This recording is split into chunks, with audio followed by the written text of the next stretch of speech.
Capítulo 32. Divulgada a lista de aprovados. Com o fim do mês de junho, veio o fechamento do semestre e o fim do reinado de Miss Stacy na escola de Avonlea. Anne e Diana caminharam muito tristes para casa naquela noite. Olhos vermelhos e lenços úmidos eram o testemunho eloquente de que as palavras de adeus de Miss Stacy devem ter sido tão tocantes como foram as de Mr. Phillips em circunstância similar, 3 anos antes. Diana contemplou o edifício da escola, do pé da colina dos Pinheiros, e suspirou profundamente. "Parece mesmo o fim de tudo, não parece?" disse melancólica. "Não creio que você sinta metade da tristeza que eu estou sentindo agora", disse Anne, buscando inutilmente uma parte seca em seu lenço. "Você estará de volta no próximo inverno, mas suponho que eu deixei a querida escola para sempre. Isto é, se eu tiver sorte. Não será a mesma coisa. Miss Stacy não estará lá. Nem você, ou Jane, ou Ruby, provavelmente. Eu terei que sentar sozinha, pois não suportaria ter outra companheira de assento depois de você. Temos vivido momentos maravilhosos, não temos? É terrível pensar que acabaram." 2 grandes gotas de lágrimas rolaram pelo nariz de Diana. "Se você parasse de chorar, eu conseguiria parar também", suplicou Anne. "Quando eu consigo guardar meu lenço, vejo você ensopada e começo tudo de novo. Como diz Mrs. Lynde, se não pode ser feliz, seja o mais feliz que puder. Afinal, ouso dizer que estarei de volta no ano que vem. Este é um dos momentos em que eu sei que não serei aprovada. E eles têm se tornado alarmantemente frequentes. Ora, você se saiu esplendidamente bem nos testes que Miss Stacy preparou. Sim, mas aqueles exames não me deixavam nervosa. Quando eu penso na coisa real, não pode imaginar os terríveis calafrios que sinto no coração. E além disso, meu número é 13. E Josie disse que é o número do azar. Não sou supersticiosa e sei que isso não faz a menor diferença. Mas ainda assim, desejava não ser o número 13. "Eu queria poder ir com você", disse Diana. "Não teríamos dias perfeitamente elegantes? Mas suponho que tenha que estudar nas noites antes das provas." "Não, Miss Stacy nos fez prometer que não abriríamos os livros. Ela disse que isto seria cansativo e nos confundiria. Temos que sair para caminhar e dormir cedo, e procurar não pensar nos exames, de modo algum. É um bom conselho, mas creio que será bem difícil segui-lo." Prissy Andrews contou que ficou acordada durante metade da noite para fazer uma revisão, em cada dia de sua semana de admissão. E eu estava determinada a ficar sentada estudando, pelo menos o mesmo tanto que ela ficou. Sua tia Josephine foi tão gentil por ter me convidado para ficar em Beechwood enquanto eu estiver na cidade. Você vai me escrever enquanto estiver lá, não vai? Você vai me escrever enquanto estiver lá, não vai? "Escreverei na terça-feira à noite para contar como foi o primeiro dia", prometeu Anne. "Não arredarei o pé dos correios na quarta-feira", prometeu Diana.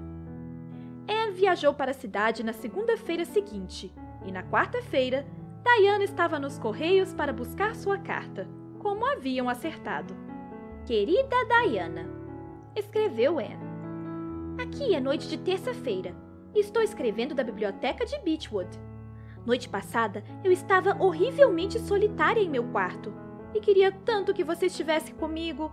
Não pude estudar, pois prometi a Miss Stacy não fazê-lo. Mas foi tão difícil me manter afastada dos livros como costumava ser difícil evitar ler romances antes de estudar. Esta manhã, Miss Stacy veio me acompanhar até Queen's Academy e passamos para buscar Jane, Ruby e Josie no caminho. Ruby me pediu para tocar em suas mãos e estavam frias como gelo. Josie me disse que eu parecia não ter pregado o olho e que não acreditava que eu era forte o suficiente para suportar a rotina do curso de magistério, mesmo que eu conseguisse passar. Mesmo agora, há momentos e ocasiões em que percebo que não tenho logrado avanços em meus esforços para gostar de Josie Pye. Quando chegamos a Queen, havia um grande número de estudantes vindos de todas as partes da ilha. A primeira pessoa que vi foi Moody Spurgeon, sentado nos degraus em frente ao prédio, murmurando para si mesmo. Jane perguntou a ele que raios estava fazendo, E ele respondeu que estava repetindo a tabuada de multiplicação uma e outra vez para acalmar seus nervos, e que, pelo amor de Deus, não o interrompesse, porque se parasse por um momento, ficaria com medo e esqueceria tudo o que sabia. Mas a tabuada mantinha todas as informações firmes em seus devidos lugares. Quando fomos designados para nossas salas, Miss Stacy teve de nos deixar. Jane e eu sentamos juntas, e eu a invejei, pois estava tão composta. A boa, tranquila e sensata Jane não precisava de nenhuma tabuada.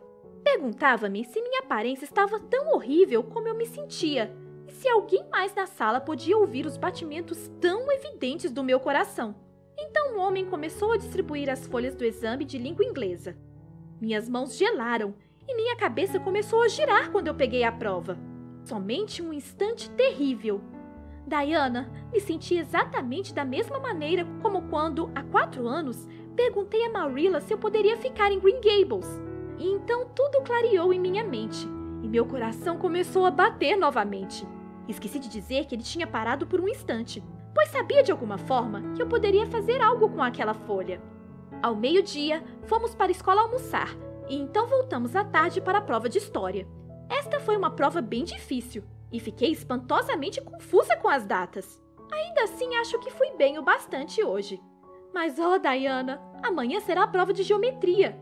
E quando eu penso nisso, qualquer bocado de determinação que possuo se termina para não abrir o meu Euclides. Se eu soubesse que tabuada de multiplicação me ajudaria pelo menos um pouquinho, eu a recitaria a partir de agora e até amanhã de manhã. Esta noite saí para ver as outras meninas. No caminho encontrei com Moody andando distraidamente. Ele disse que sabia que tinha falhado em história e que nascera para ser um desapontamento para seus pais e que iria para casa no primeiro trem da manhã. E que, de qualquer jeito, seria mais fácil ser um carpinteiro do que um ministro. Tentei animá-lo e o persuadi a ficar até o final, pois seria uma injustiça com Miss Stacy se ele não ficasse. Algumas vezes eu desejei ter nascido um menino. Mas quando olho para Moody Spurgeon, fico sempre contente por ser uma menina e por não ser a irmã dele. Ruby estava histérica quando cheguei na hospedaria.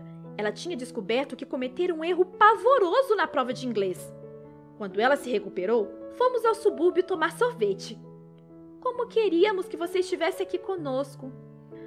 Diana, se somente o exame de geometria estivesse acabado.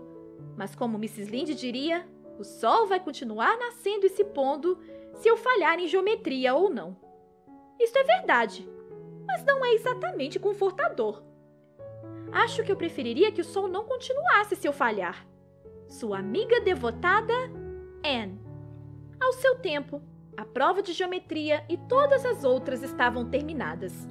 E Anne voltou para casa na sexta-feira à noite, um pouco cansada, mas com ar de reprimido triunfo em torno de si. Diana estava em Green Gables quando ela chegou, e ambas se encontraram como se estivessem separadas por anos.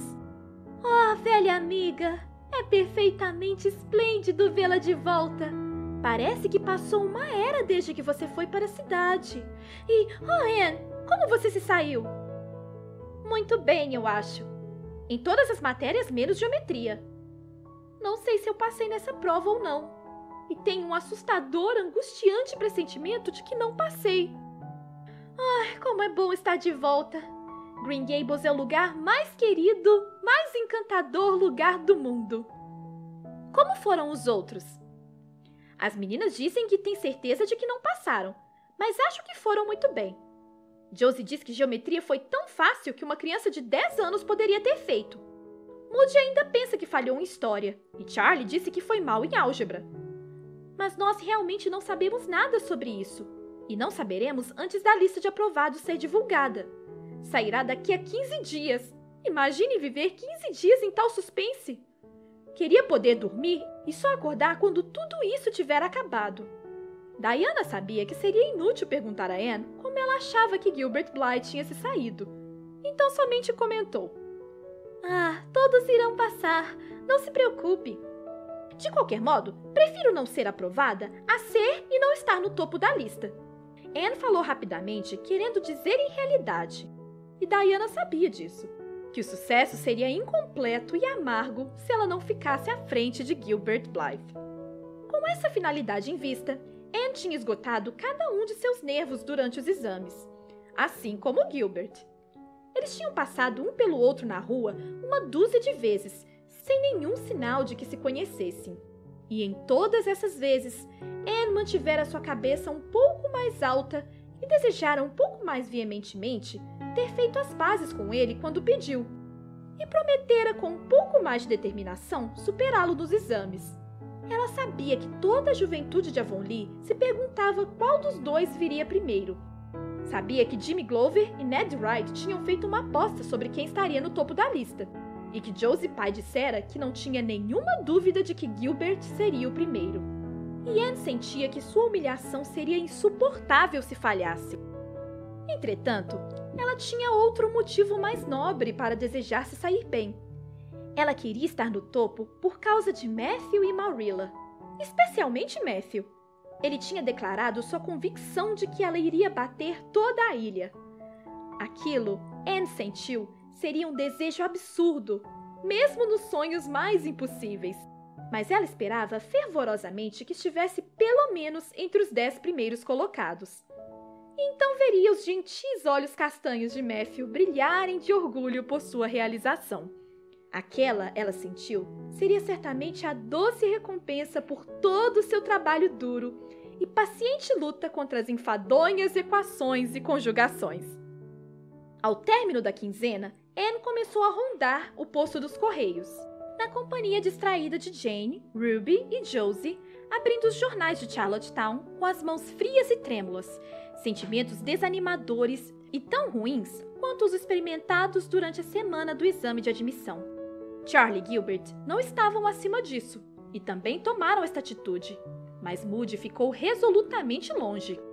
Não tenho ânimo de ir lá e ver o papel com sangue frio. Ele disse a Anne: apenas esperarei até que alguém venha e me diga de repente se passei ou não.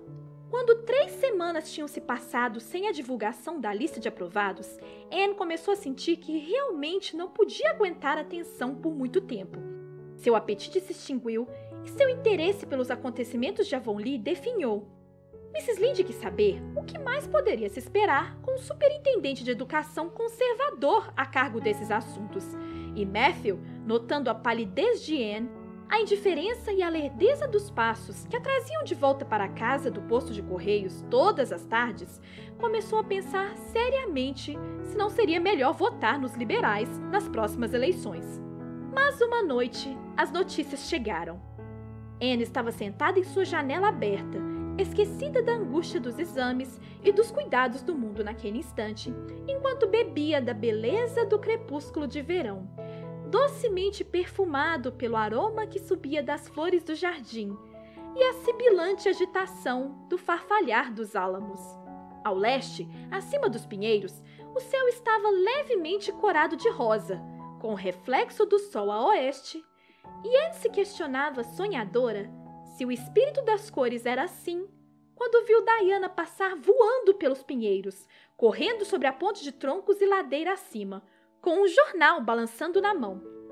Anne se pôs de pé em um salto, sabendo de uma vez o que o jornal continha.